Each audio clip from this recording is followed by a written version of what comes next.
আজ আমরা দেখতে চলেছি 2023 সালে নেটফ্লিক্সে মুক্তি পাওয়া একটি অসাধারণ সার্ভাইভাল মুভি, যার নাম হলো নাও হেয়ার। IMDb rate 6.3। মূলত এটি একটি প্রেগনেন্ট মেয়ের মাঝ সমুদ্রে আটকা পড়া ও তার জীবনযুদ্ধে হার না মেনে বেঁচে থাকার গল্প। চলুন তাহলে ঘুরে আসা যাক সমুদ্রের ভয়াবহ গল্প থেকে। গল্পের শুরুতেই একটি গাড়ি দেখা যায়, যেখানে রেডিওতে দেশের পরিস্থিতির কথা বলছে। দেশে পর্যাপ্ত খাদ্যের অভাব দেখা দিয়েছে, যে কারণে বাচ্চা এবং গর্ভবতী মেয়েদের মেরে ফেলতে হচ্ছে, যাতে করে জনসংখ্যা হ্রাস পায়। ওই গাড়ি থেকে লোক নামতে থাকে। মিয়া নামের মেয়েটি তার হাজবেন্ডের সাথে থাকে। এক কন্টেনারে বসে পড়ে। কন্টেনারে এক মহিলা খবর দেখতে থাকে। সরকার খাদ্যের অভাবের কারণে লোকদের মেরে ফেলছে, বিশেষ করে ছোট বাচ্চা ও গর্ভবতী মহিলাদের। এসব দেখার পর মিয়ার অনেক মন খারাপ হয়ে যায়, কেননা মিয়া মা হতে চলেছিল। এজন্য মিয়ার হাজবেন্ড, যার নাম নিকু, তারা দুজনেই কন্টেনারে বসে এই দেশ ছেড়ে চলে যেতে চায়। নিকু মিয়ার উদাস চেহারা দেখে চকলেট দেয় আর বলে, এটা তুমি তখন খাবে যখন আমরা পৌঁছে যাব। সেখানে আমরা আমাদের সন্তানের সাথে খুব ভালো থাকব।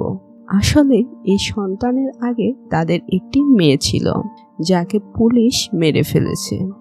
সকাল হয়, কন্টেনারে আওয়াজ হয়। যখন কন্টেনারের দরজা খুলে দেওয়া হয়, তখন একদল মানুষ তাড়াতাড়ি করে কন্টেনারে প্রবেশ করে। কন্টেনারে অনেক বেশি লোক হয়ে যায়, তাই বাইরে গান হাতে থাকা লোকটি বলে, অর্ধেক লোক বেরিয়ে আসতে, আমাদের আরও একটি কন্টেনার আছে, বাকি লোক ওই কন্টেনারে যাবে। তখন নিকুকেও ভয় দেখে বের করে নেওয়া হয়। মিয়া কন্টেনারের একটি ছিদ্র দিয়ে দেখে নিকুকে 107 নাম্বার কন্টেনারে নিয়ে গেছে। মোবাইলে কল দিয়ে বলে, ভয় পেও না, আমরা একই জায়গায় যাব। তুমি নিজের এবং বাচ্চার শুধু খেয়াল রেখো, আর কোনো মানুষকে বিশ্বাস করো না। মিয়ার কন্টেনার চলা শুরু করে এবং রাস্তায় দেখতে পায় মহিলাদের, বিশেষ করে প্রেগনেন্ট মহিলাদের মেরে ফেলা হচ্ছে। কিছু দূর যাওয়ার পর কন্টেনার থেমে যায়। মিয়া ছিদ্র দিয়ে দেখে কিছু লোক কন্টেনারে সার্চ করার জন্য আসতেছে। কন্টেনার খুলে যখন চেক করা হয়, তখন তা সম্পূর্ণ খালি মিলে। আসলে কন্টেনারের ভিতর গুপ্ত স্থান ছিল লুকানোর জন্য। পুলিশ অফিসার বুঝতে পারে এখানে মানুষ আছে। তখন সে বলে, বেরিয়ে আসো, তা না হলে তোমাদের সবাইকে মেরে ফেলা হবে। কথাগুলো শুনে মিয়া কন্টেনারের ভিতরে একটি বক্সের উপর উঠে যায় উঁচুতে। তখন একটি ছোট মেয়ে দরজা খুলে দেয়, আর অফিসার সাথে সাথে মেয়েটির মাথায় গুলি করে, আর এক এক করে সবাইকে মেরে ফেলা হয়। এক অফিসারকে বলে লাশ সরিয়ে কন্টেনার পরিষ্কার করে কন্টেনার জাহাজে উঠিয়ে দিতে। মিয়া উপরে লুকিয়েছিল।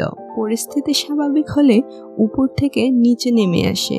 নিকুকে ফোন করে, কথা বলার চেষ্টা করে, কিন্তু নিকুর ফোন বন্ধ বলে। এতে করে মিয়া অনেক দুশ্চিন্তায় পড়ে যায়। মিয়া মারা যাওয়া লোকদের ব্যাগের জিনিসপত্র দেখতে থাকে। ওইখানে মিয়া ড্রিল মেশিন, চাকু, লাইট আর অনেক কিছু পেয়ে যায়। মিয়ার কন্টেনার জাহাজে রেখে দেয় এবং রাত হয়ে যায়।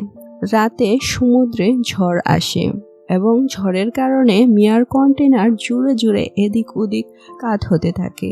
মিয়া জুড়ে জুড়ে সাহায্যের জন্য ডাকতে থাকে, চিল্লাতে থাকে, কিন্তু মিয়ার আওয়াজ কেউ শুনতে পায় না। এবং এক সময় কন্টেনারে অনেক বেশি নড়তে থাকে, ফলে মিয়ার মাথা একটি বক্সের সাথে আঘাত পায়, যার ফলে মিয়া অজ্ঞান হয়ে যায় এবং সকাল হয় ও মিয়ার জ্ঞান ফিরে আসে।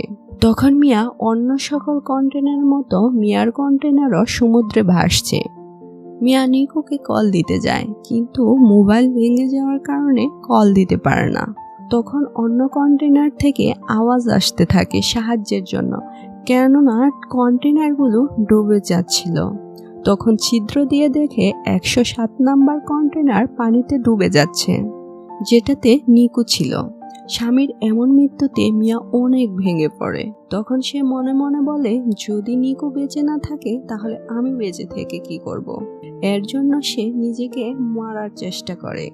তখনই তার বাচ্চার কথা মনে পড়ে। বাচ্চার কথা মনে হওয়াতে মরার চেষ্টা বাদ দিয়ে এইভাবে খুশি হয় খুব তাড়াতাড়ি তার নিকুর সন্তান পৃথিবীতে আসতে চলেছে।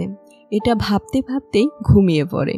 সকালে যখন উঠে তার কন্টেনারে পানি ঢুকতে শুরু করেছে। মিয়া ডুবতে শুরু করে, পানি থেকে বের হওয়ার চেষ্টা করে কিন্তু বের হতে পারে না। তখনই চোখ খুলে যায়। তখন বুঝতে পারে এটা তার একটি স্বপ্ন ছিল। কন্টেনারে থাকা বক্সগুলো দেখে সেখানে অনেকগুলো প্লাস্টিকের বক্স মেলে এবং তা দ্বারা কন্টেনারের ছিদ্রকে বন্ধ করে যেখান দিয়ে পানি আসছিল। পরের দিন ফোন বাজে, যা নিকুর ছিল। নিকু বলে, আমাকে 107 নাম্বার কন্টেনার থেকে বের করা হয়েছিল, তুমি চিন্তা করো না।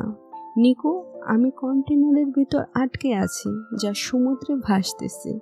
নিকু বলে, তুমি চিন্তা করো না, আমি তোমাকে খুঁজে বের করব।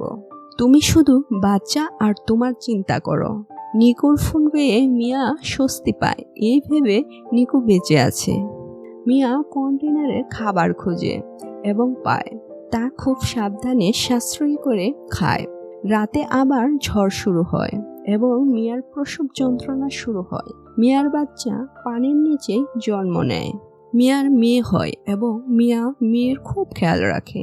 মিয়ার খাবার শেষ হতে থাকে। মিয়া চিন্তায় পড়ে যায়, কতদিন এভাবে কন্টেনারে থাকবে। তখনই মিয়ার দৃষ্টি ড্রিল মেশিনের উপরে যায়। তখন মিয়া ড্রিল মেশিন দিয়ে কন্টেনারের উপর ছিদ্র করে রাস্তা বানানোর চেষ্টা করে। তখন বাচ্চা কাঁদতে শুরু করে। তখন নিচে এসে বাচ্চাকে সামলায়। পরের দিন আবার ছিদ্র করা শুরু করে, কিন্তু ড্রিল মেশিন নষ্ট হয়ে যায়। রেগে ড্রিল মেশিন পানিতে ফেলে দেয়। তখন তার নজর চাকুর উপর পড়ে। চাকু দিয়ে করার চেষ্টা করে, কিন্তু চাকু ভেঙে যায়। মিয়ার কাছে না ছিল খাবার, না ছিল পানি। মিয়ার অবস্থা খুবই খারাপ হতে শুরু করে এবং বেহুশ হয়ে পড়ে। তখন মেয়েকে দেখতে পায়, যাকে প্রশাসন মেরে ফেলেছে, এবং নিকুকেও অনুভব করে তার কাছে আছে। এবং নিকু বলে, এই অবস্থার জন্য তোমার কোনো দোষ নেই মিয়া। তখন মিয়ার মুখে বৃষ্টির পানি পড়ে। মিয়া কন্টেনারের কাটা অংশে কাপড় পেঁচিয়ে টান দেয়, এতে করে টিন বাঁকা হয়ে যায়। মিয়া প্লাস্টিকের বক্সে পানি জমা করে এবং কন্টেনারের উপরে উঠে আসে। তখন দেখে কন্টেনার মাঝ সমুদ্রে, দূরে কিছুই নেই, আছে শুধু পানি আর পানি। কন্টেনারের উপর বাচ্চাকেও নিয়ে আসে আর বলে, আমরা এখান থেকে ফিরে যাব খুব শীঘ্রই। তখন পানিতে মাছ দেখতে পায় আর মাছ মারার জন্য বড়শির মতো বানায়, যেটা দিয়ে মাছ ধরার চেষ্টা করে, কিন্তু একটি মাছও ধরতে পারে না। অনেক বেশি অসহায় অনুভব করে, ফলে ওইখানে শুয়ে পড়ে। তখন আকাশে প্লেন দেখতে পায়। তখন মিয়া কন্টেনারের ভিতর গিয়ে আয়না নিয়ে আসে, যার ফ্ল্যাশ দিয়ে প্লেনের দৃষ্টি আকর্ষণ করতে পারে। তাড়াতাড়ি করতে গিয়ে পায়ে ব্যথা পায়। তারপরও আয়না নিয়ে এসে প্লেনের দিকে ধরে, কিন্তু প্লেন চলে যায়। তখন কন্টেনারের ভিতর এসে ক্ষতস্থানে সেলাই করে কাপড় দিয়ে বেঁধে নেয়। মিয়ার ওখানে অনেক ইয়ারফোন থাকে। ইয়ারফোনের তার ব্যবহার করে সারা রাত জেগে জাল বুনে পরের দিন জাল দিয়ে মাছ ধরে খায়। এভাবেই মাছ ধরে খায় এবং প্লাস্টিকের বক্সে সংরক্ষণ করে এবং প্লাস্টিকের বক্সে সাহায্য লিখে পানিতে ভাসিয়ে দেয়। কেউ যেন এগুলো পেয়ে সাহায্য করার জন্য আসে। একদিন রাত্রে নিকুর কল আসে, আমাকে মাফ করে দাও, আমি তোমাকে বাঁচাতে আসতে পারিনি। আমাদের কন্টেনার পুলিশ ধরে ফেলেছে, আমার গুলি লেগেছে। মিয়া বলে, নিকু আমাদের মেয়ে হয়েছে, দেখতে তোমার মতো। ও মেয়ের আওয়াজ শোনায়। তখনই মোবাইল বন্ধ হয়ে যায়। মিয়া অনেক কান্না করে। এভাবে কন্টেনারে 32 দিন চলে যায়। মিয়া কন্টেনারের বক্স ব্যবহার করে একটি ভেলার মতো বানায় এবং মাছ ধরার সময় পাখি দেখতে পায়। ভাবে আশেপাশে হয়তো মানুষ আছে। রাত হয়ে যায় এবং কন্টেনারে পানি ভর্তি হতে থাকে এবং মেয়ের ছবি পানিতে পড়ে যায়। মিয়া ছবি উঠাতে গেলে মিয়ার পা দড়িতে ফেঁসে যায়। অনেক কষ্টে পা খুলে বেরিয়ে আসে, কিন্তু বাচ্চা দেখতে পায় না। তখন মেয়ের কান্নার আওয়াজ পেয়ে মেয়ের কাছে যায় এবং বলে, তোমার জন্যই আমি বেঁচে আছি, তা না হলে কবেই মরে যেতাম। তুমি আমাকে বাঁচিয়ে রেখেছ। এবং মেয়ের ভেলা ধরে ওখানেই শুয়ে পড়ে। সকাল হয়, মিয়ার চোখ খোলে এবং বক্স থেকে মাছ খায়। আর মেয়ের কাছে বলে, আমরা যা করতে পারি সবকিছু করেছি, আসলে তুমি আমাকে বাঁচিয়ে রেখেছ। তখন আকাশে কিছু পাখি দেখতে পায়, পাখিদের জন্য মাছ দেয়। এতে করে ওইখানে অনেক পাখি জমা হয়ে যায়। আর তখন দূরের একটি ভূত থেকে একটি মেয়ের দৃষ্টি পাখিদের উপর পড়ে। তখন মেয়েটি বোট ওইখানে নিয়ে যেতে বলে তার বাবাকে। যখন তারা যায় তখন বাচ্চাটিকে দেখতে পায় আর বলে, এত সুন্দর মেয়ে পানিতে কে ফেলে দিয়েছে। তখনই বাচ্চার ভেলার সাথে একটি দড়ি দেখতে পায় এবং যখন দড়ি ধরে টান দেয় তখন মিয়াকে পায়। মিয়া দড়ি দিয়ে নিজেকে বেঁধে রেখেছিল।